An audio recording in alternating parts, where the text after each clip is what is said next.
For loop को समझने के बाद जो एक इम्पोर्टेंट टॉपिक है, जो लूप हम देख चुके हैं, स्टार्टिंग हमने लूप से करी थी और दो लूप थे हमारे पास। सबसे पहले हमने देखा है फॉर लूप किस तरीके से वर्क करता है। इस वीडियो के अंदर आज हम बात करने वाले हैं व्हाइल लूप की। व्हाइल लूप क्या होता है, क्यों ये डिफरेंट है फॉर लूप से और क्या इसका काम है। जिस तरीके से मैंने आपको बताया, फॉर लूप का यूज एक जो भी हमारे पास रेंज है उसमें से मुझे कोई भी स्पेसिफिक आइटम चाहिए या कोई वो लिस्ट एक साथ चाहिए। अगर बड़े डेटा पे मेरे को काम करना है, इटरेटिव मोड में मेरे को सारी वैल्यूज को एक्सट्रैक्ट करना है, तो हम उस केस में फॉर लूप का यूज करते हैं। व्हाइल लूप भी उसी तरीके से यूज होता है। एक छोटा सा डिफरेंस व्हाइल लूप और फॉर लूप के अंदर इतना है कि फॉर लूप हमेशा एक ऐसी रेंज पे यूज करते हैं हम जहां पे हमें उसका एंड पता है। फॉर एग्जाम्पल, मेरे को पता है कि मेरे को 1 से स्टार्ट करना है और 100 तक जाना है, तो मेरी जो रेंज है वो 1 से लेके 100 तक की है। तो मुझे फर्स्ट पॉइंट यानी स्टार्टिंग पॉइंट अपना और एंडिंग पॉइंट मालूम है, उस केस में फॉर लूप लगाएंगे। उसके अलावा अगर कोई भी बड़ा डेटा है, फॉर एग्जाम्पल मेरे पास 1 करोड़ डेटा है और मुझे नहीं पता कि मेरी किस रो पे जो मेरा आउटपुट है वो रखा हुआ है, यानी कि मेरे को उसका एड्रेस या ये कह लीजिए कि उसकी पोजीशन नहीं पता है कि वो कहाँ पर है इतने बड़े डेटाबेस के अंदर। फॉर एग्जांपल, आप कोई भी वर्क कर रहे हैं एक डेटाबेस के अंदर, उस डेटाबेस में 1 करोड़ रिकॉर्ड्स हैं। अब आपको वैल्यू पता है कि आपको चाहिए क्या, बट आपको ये नहीं पता कि वो किस पोजीशन पे और क्या आपको कंडीशन लगाई जाए। तो ऐसी केस में जब हमारे पास कंडीशन अप्लाई करनी होती है अपने डेटा के अंदर और लूप लगाना, उस केस में व्हाइल लूप का यूज होता है।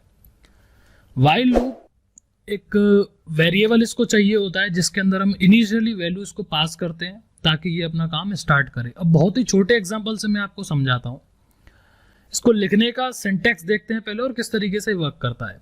सबसे पहले हमें एक वेरिएबल लेना पड़ता है, इसके लिए इनिशियलाइज करना पड़ता है i = 0। आप कोई भी वैल्यू ले लीजिए, मुझे 0 से स्टार्ट कराना है तो मैंने 0 लिया है। आप 1 से कराना चाहते हैं 1 ले लीजिए, टोटली अप टू यू। इसके बाद आपको लिखना व्हाइल जैसे ही मैंने लिखा उसके बाद यहाँ दी जाती है कंडीशन। फॉर एग्जांपल, मेरे पास 100 रिकॉर्ड्स हैं, पर मैं नहीं चाहता कि मेरा लूप जो है 100 के 100 रिकॉर्ड्स को जाए, एक एक आइटम्स को चेक करे और फिर जो वैल्यू मुझे चाहिए उसको कंपेयर करा के एज आउटपुट मुझे दे दे।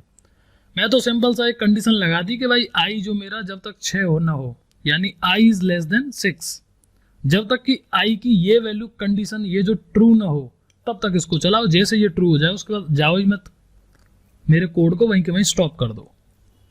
उससे हुआ क्या, मैंने कंडीशन लगाई, व्हाइल लूप लिखी। आप लिखने के बाद जो भी आपने वेरिएबल इनिशियलाइज किया है ऊपर वही सेम वेरिएबल आपको लिखना है जो भी आप ले रहे हैं। मैंने i लिया है तो i लिख दिया।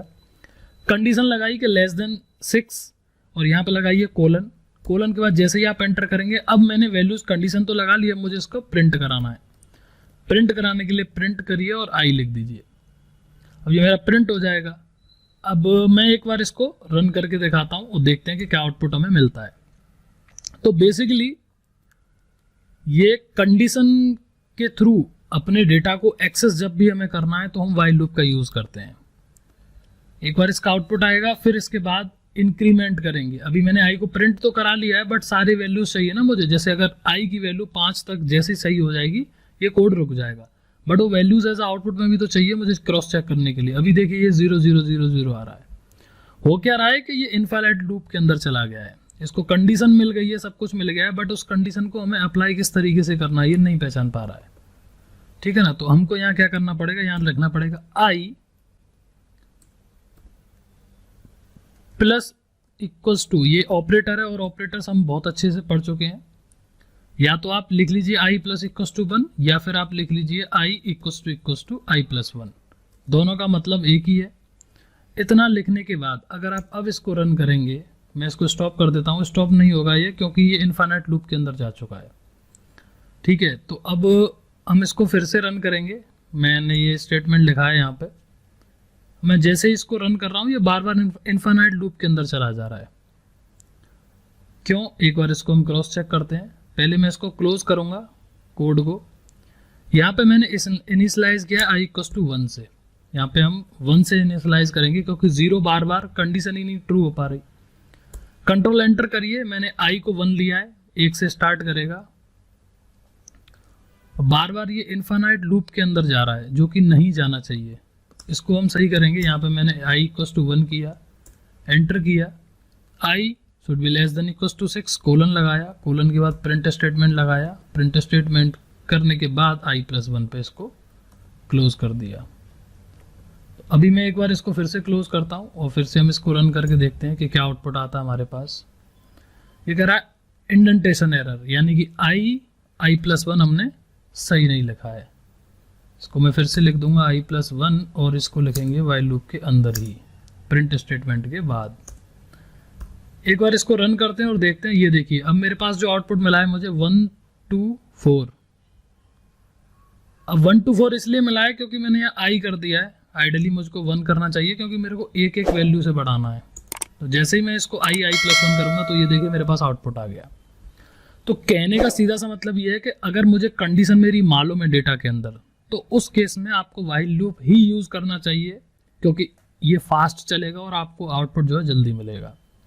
अब इसी के अंदर हम कंडीशन लगा लेते हैं। कंडीशन कैसी, इसको मैं क्लोज करता हूँ, यहाँ से एक नया कोड ओपन करता हूँ और यहाँ फिर से इनिशियलाइज करेंगे i इक्वल टू 1। मैंने ले लिया i की वैल्यू अपनी, यहाँ लिखिए वाइल। अब कंडीशन लगा लीजिए कोई सी भी, जैसे मैं इस बार लगा लेता हूँ 7 फॉर एग्जाम्पल, कोलन दीजिए, प्रिंट करा लीजिए i को, कि जैसे ही i की value i is less than 7 true होगी वो ये प्रिंट कर देगा। प्रिंट के बाद अब हमें क्या कंडीशन लगानी है, मैं इस पर कंडीशन ये लगाना चाहता हूं कि जैसे ही ये इक्वल टू 3 हो, यानी i की वैल्यू जैसे ही 3 हो जाए तो वहां पे रोक दो और जितनी भी वैल्यूज आ रही हैं वो मुझे प्रिंट करके दे दो।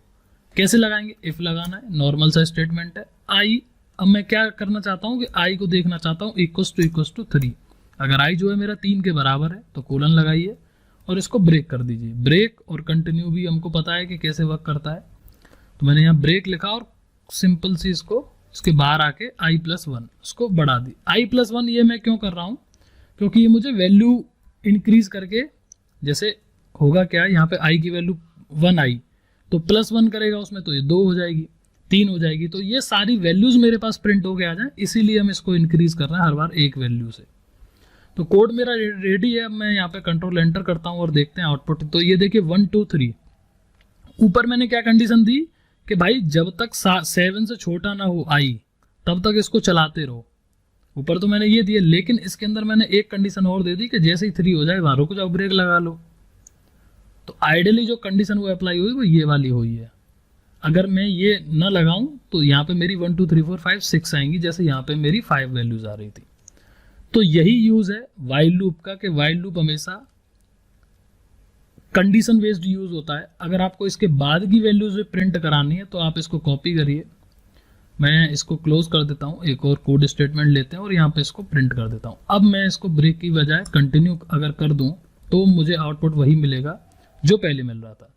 तो इनबिल्ट फंक्शन है कंटिन्यू, इसको यहाँ से मैंने लिया और इसको रन कर देते हैं। ऊपर वाला नहीं रन करना है हमें। मैं आया इस कोड के अंदर, कंट्रोल एंटर शॉर्टकट की। तो अभी जब मैं ये कंटिन्यू कर दूंगा तो आप देख रहे हैं कि ये कंडीशन अप्लाई होने के बाद भी फिर से इनफाइनाइट लूप में क्यों जा रहा है, क्योंकि मैंने इसको +1 कर दिया। तो मुझे ये नहीं करना है, यहाँ पे आपको प्रिंट कराना है इसको। इसके कंटिन्यू के लिए कंडीशन थोड़ा सा चेंज ये होगी कि आपको इंक्रीमेंट ये जो हम करा रहे हैं ये हमको पहले कराना है, इंटरचेंज कर देना है यहाँ पर, और प्रिंट जो आई कर रहे हैं वो हम प्रिंट आई करेंगे लास्ट में, कि भाई तू पहले कंडीशन सेटिस्फाई कर और उसके बाद हम प्रिंट स्टेटमेंट लगाएंगे। तो कोई ज़्यादा चेंज नहीं है, बस कंडीशन को मैंने उल्टा किया है, सिंपल सा। ये देखिए 2 4 5 6 7। अभी 1 देखते हैं कि 1 क्यों नहीं प्रिंट हो गया। i = 1 से इनिशियलाइज किया, इसलिए अगर मैं इसको 0 से करूँगा तो ये 1 से हो जाएगा। क्यों हो जाएगा, क्योंकि ये स्टार्टिंग, क्योंकि यहाँ पे 0 आ गया ना, 0 + 1 करेगा तब 1 आएगा। पहले क्या हो रहा था, पहले मैंने यहाँ पे 1 कर रखा था, 1 + 1 2 हो रहा था, तो वो स्टार्ट हो रहा था 2 से। तो ये डिफरेंस है, क्योंकि अब मैं i + 1 को पहले प्रिंट करा रहा हूँ और प्रिंट बाद में लगा रहा हूँ। तो ये सारा कॉन्सेप्ट है हमारे वाइल लूप का। इसी तरीके से वर्क करता है वाइल लूप। प्रैक्टिकली भी इसको हम देखेंगे, समझेंगे जब प्रॉब्लम स्टेटमेंट हमारे पास होंगे।